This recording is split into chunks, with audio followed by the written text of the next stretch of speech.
Welcome to the Retail Tech Podcast, where we talk about the full spectrum of technologies and implementation used in omnichannel and online retail.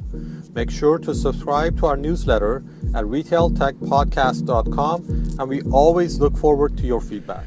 I'm speaking with Linda Kirkpatrick, SVP of Mastercard today at the NRF, the big show in New York. How are you today, Linda? I'm doing well. Thank you so much for having me. Can you tell me some of the latest things that are being announced today or are being worked on? Certainly. So Mastercard has spent the better part of the past 5 years investing in safety and security solutions for consumers. So we all know that the number one reason consumers are not shopping online is because they're uncomfortable with sharing their confidential information and credentials. So what we've done at Mastercard is invested in technology and in companies that can support both tokenization and cryptography, such that when a payment is conducted online, or frankly in any channel, it can be safe, secure, and the consumer doesn't have to worry about theft of their personal information. And so what we've done is actually taken that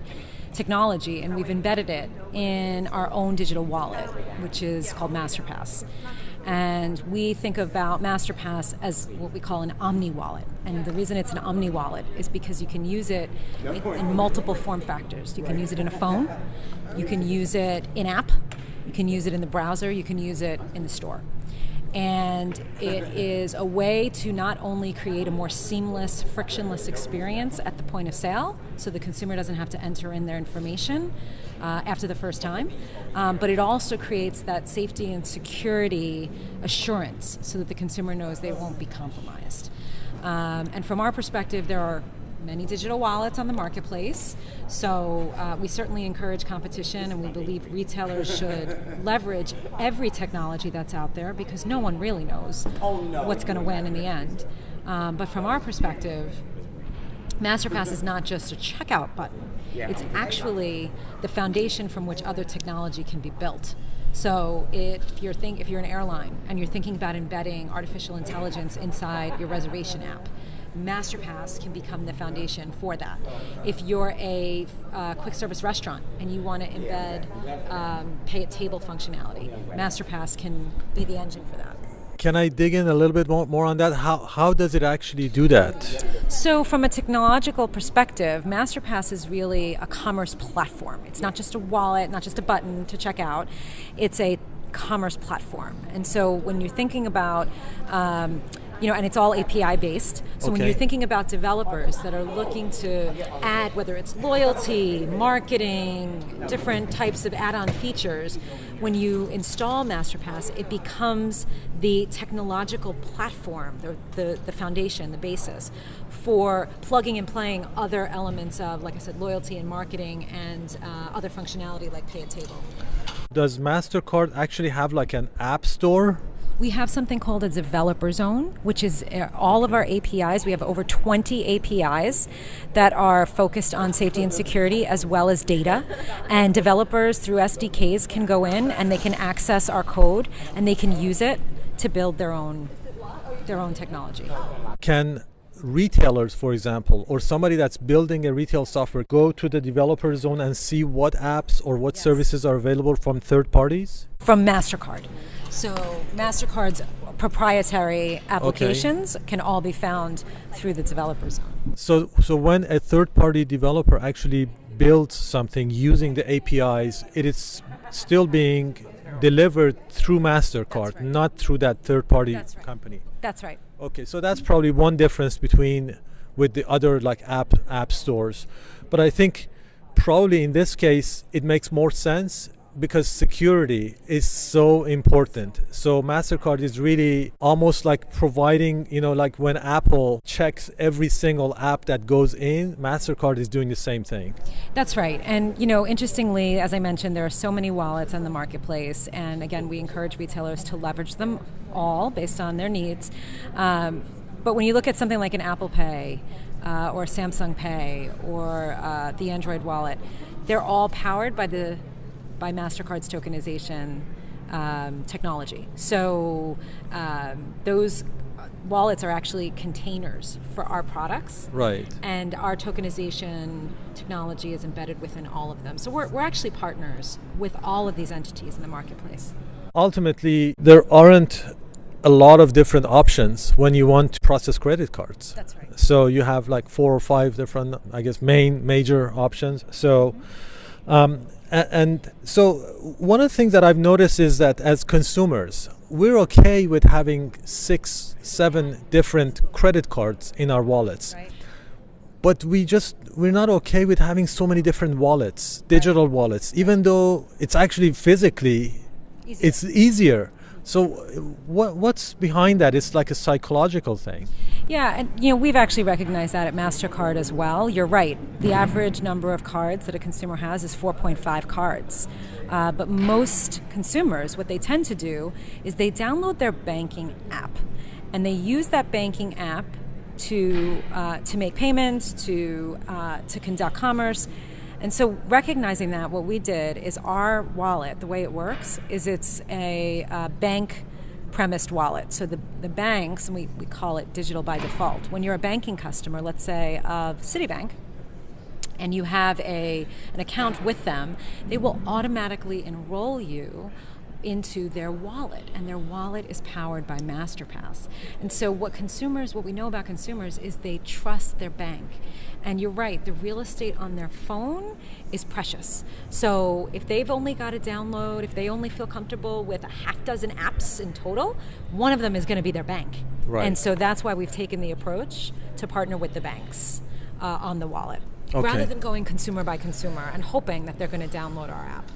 Physically, it makes more sense to do it, but for some reason, we just, I think all the other apps that takes place, their spot on the homepage are like, there's so much attention grabbing. Mm-hmm. It's just something that consumers are not doing. So now, what is the difference between Masterpass and Apple Pay, for example? Is there a difference? Are we even talking apples and apples or apples and oranges here? No pun intended, right? Yeah. There is a big difference. So Apple Pay is, as I said, it's a container that houses multiple products. It's a checkout option. It's not a payment in and of itself. Masterpass, yes, it's a container, and by the way, it can hold multiple brands. So it can hold Masterpass products and our competitive products. It is the only wallet that is omni-channel present in every single way a consumer wants to pay on the market today. And it's also the only wallet that partners with the financial institutions to go to market. So while Apple works with all major banks, they have a consumer-based distribution channel, and our distribution channel is through the banks. And again, when you think about our product, it's not just a button on a page, it's not just a fingerprint somewhere, it's a platform that other things are built on top of. Right. That's probably a point that may not be known by everybody. If I'm a retailer and I want to use or take advantage of what Mastercard is doing, is there something I do myself, or do I have to work with my payment provider or my bank, or what can I do? Yeah, so the good news, it's really seamless through the API. If you're a retailer, you can go onto the developer zone and download Masterpass and embed it into your own system, use your own testing to make sure that it's working well within your ecosystem. So you can come direct to Mastercard to get that technology.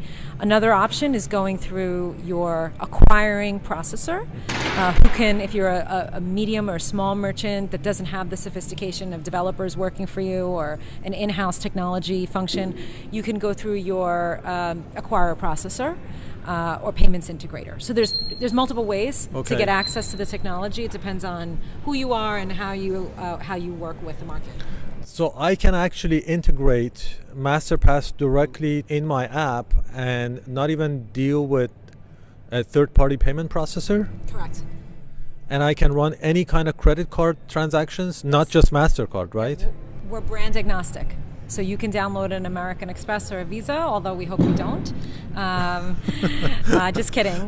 We're brand agnostic because we believe consumers should pay how they want to pay, and they should use their products that they want to use. And then you get the same rates, or I guess the rates are... Well, we don't, as a network, we don't set rates. We don't get involved with credit lines or anything like that. That's the job of the bank. So if you're a merchant, you have an agreement with your bank, with your acquirer processor, where you've agreed upon a rate based on the products. So to us, while rates are a function of what a merchant has to pay, we're not involved with that process. Okay, so I guess I'm thinking maybe like on an e-commerce software provider point of view. One of the big companies these days for developers is Stripe. Yep. So, do I still need to be working with Stripe if I do it? Because, we have the Stripe API and we built it into our app and we just run everything through there. If I use Masterpass, do I bypass, or do I not need Stripe anymore? You still need Stripe. So Stripe would serve the role as your processor. Okay.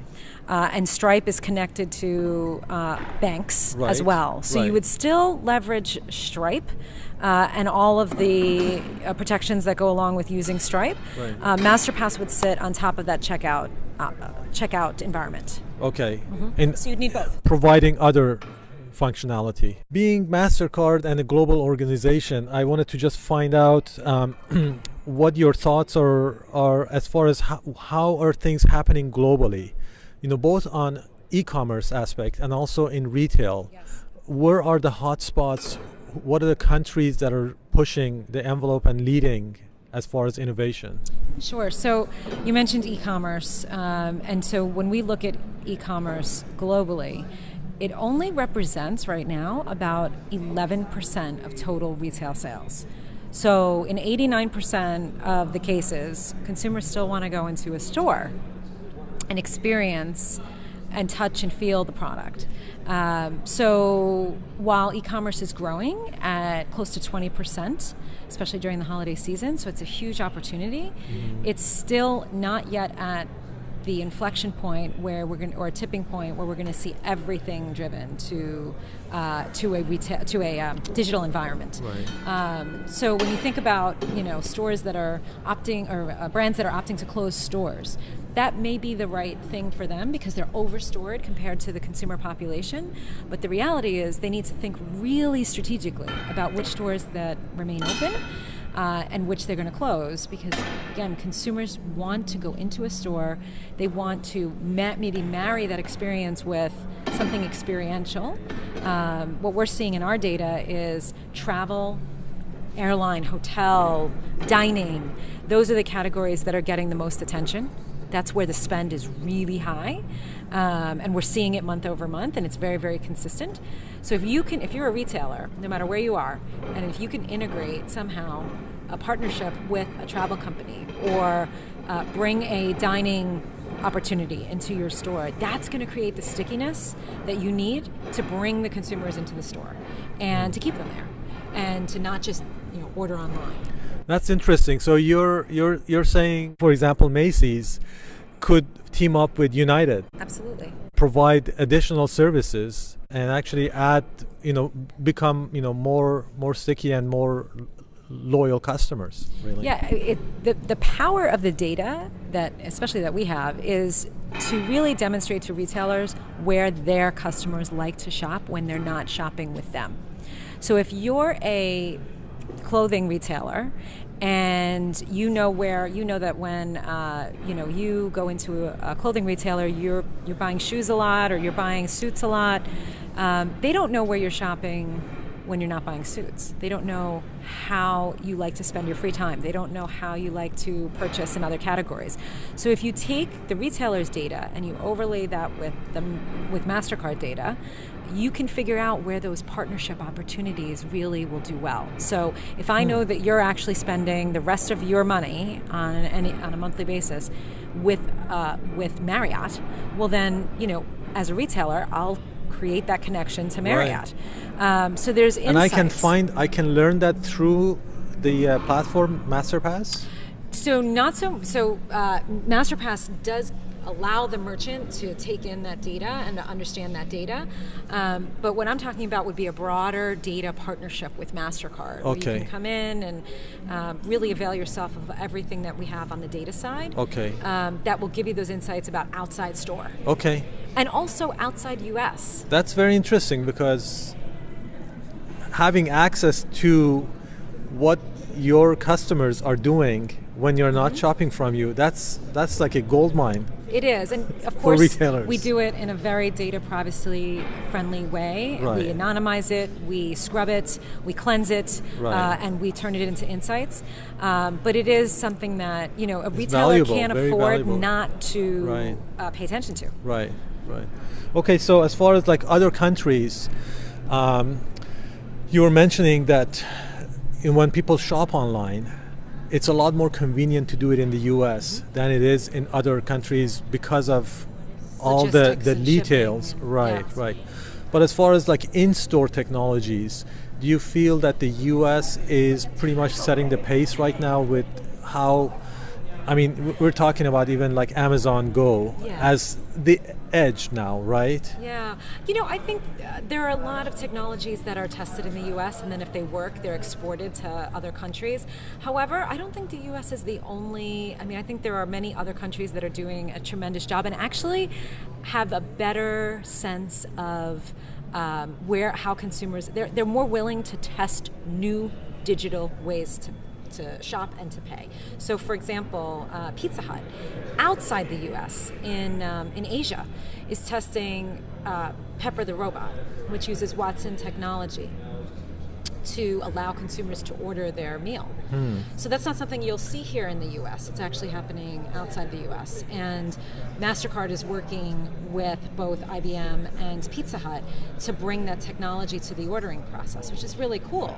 But you wouldn't see that here in the U.S. So I think innovation is happening everywhere, and it's most definitely happening outside the United States. Innovation is not US centric anymore, and I mean, especially like a lot of e-commerce, what I've seen is things that are being done in China, especially, and specifically with chat apps. Yes. They are way ahead on commerce in chat. So in China they have WeChat. Right. So every retailer, if you, and this just exploded within the last couple of years. If you go to a merchant, whether it be a bodega or a larger merchant, if you want to pay, you actually download the WeChat app, and you can pay through the WeChat app, and it allows the merchant to do loyalty and marketing and integrate other ways to engage with that consumer.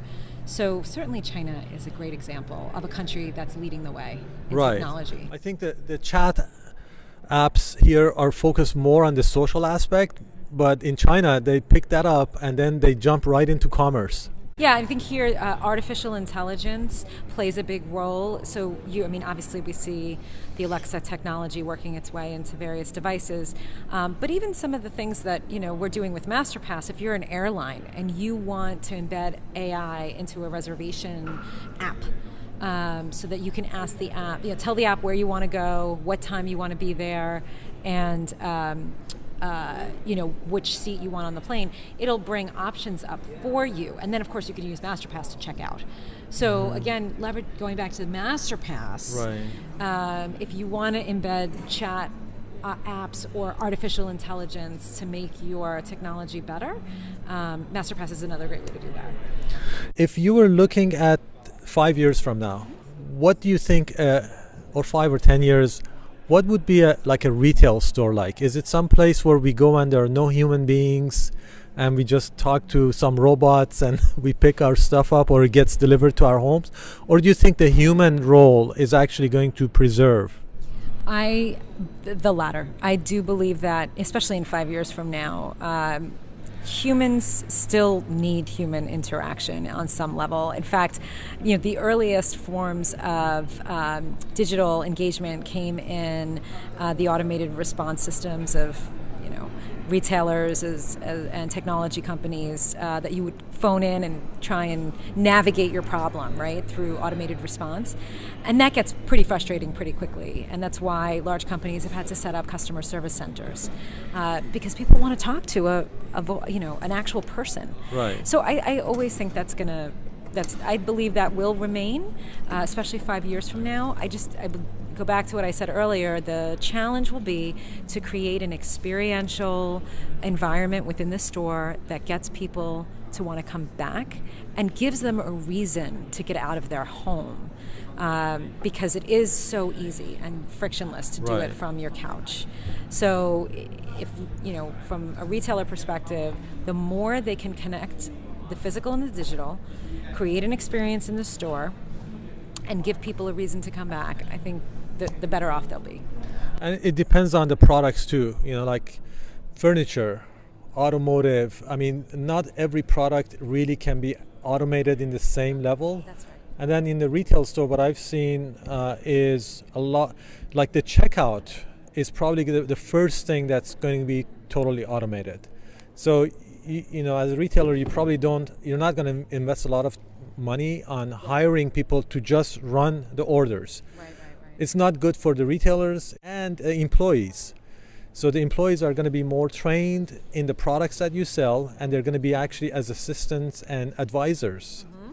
So that's, I think, one of the trends that I'm seeing in the future. Yeah, I mean, if you look at the Apple model, they're actually people who are really familiar with the products, and they're going to do the checkout for you right then and there. There's still a human being there. Right. Still need tons of. In fact, anyone who goes into an Apple store knows that you have to wait quite a long time to get assistance. So even Apple needs human beings. Yes. Well, thank you so much. I really appreciate your time. Thank you. I appreciate your time as well.